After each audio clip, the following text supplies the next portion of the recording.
मौर्य वंश का सबसे महान राजा सम्राट अशोक के बारे में आज पढ़ते हैं।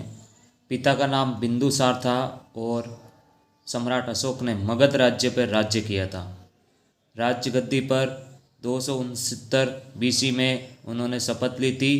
इससे पहले वह राजगद्दी से बैठने से पूर्व अवंती के राज्यपाल थे।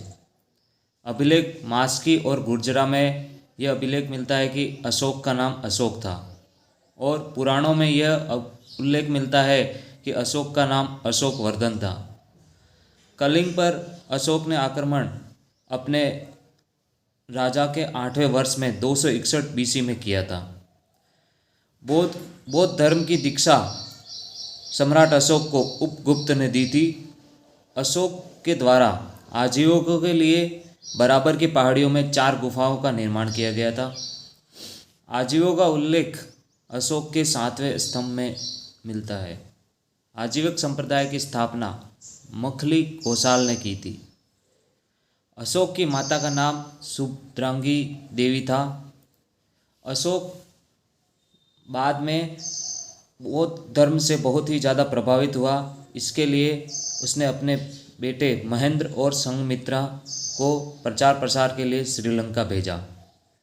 शिलालेख का प्रचलन अशोक द्वारा किया गया।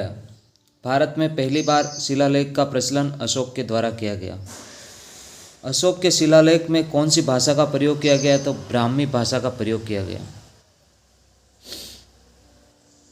अशोक शिलालेख की खोज सर्वप्रथम पटौदी फैंतलर ने की थी। 14 शिलालेख थे टोटल। इसे पढ़ने में सफलता सर्वप्रथम जेम्स प्रिसेप ने की थी। स्तंभ लेखों की संख्या टोटल 7 है। प्रयाग स्तंभ, दिल्ली टोपोरा, दिल्ली मेरठ, रामपुरवा, लोरिया अरेराज, लोरिया नंदनगढ़। रानी का अभिलेख किसे कहाँ मिलता है? कौशाम्बी में। अशोक का सबसे लंबा अभिलेख 7वां अभिलेख था। मंत्रिपरिषद में अशोक के 16, 12 या 20 व्यक्ति होते थे। अशोक में के साम्राज्य में सबसे बड़ी जो इकाई होती थी वो प्रांत होती थी। प्रशासन की सबसे छोटी इकाई ग्राम होती थी और उसका जो प्रशासक था ग्रामिक कहलाता था। बिक्री कर 1/10 लगता था और 1/10 जो कर बिक्री कर नहीं देता था उसे अशोक द्वारा मृत्युदंड दिया जाता था। मेगस्थनिक नामक एक राजदूत जो कि सेल्यूकस निकेटर के राज से आया था, उसने इंडिका नामक पुस्तिका लिखी थी।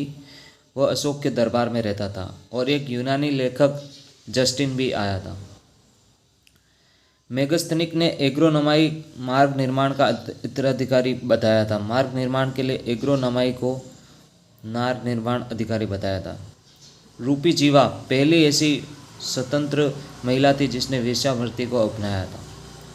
कश्मीर के राजा प्रवर्तक का साथ लिया था नंद वंश का समापन के लिए। मौर्य वंश कुल मिलाकर 137 वर्षों तक चला और कुल राजा भागवत पुराण के अनुसार 10 थे, वायु पुराण के अनुसार 9 थे। अंतिम शासक बृहदत्त था। अंतिम शासक की हत्या उसी के सेनापति पुष्यमित्र शुंग ने 185 बीसी में करी थी और इसके पश्चात मगध पर शुंग वंश की स्थापना हुई।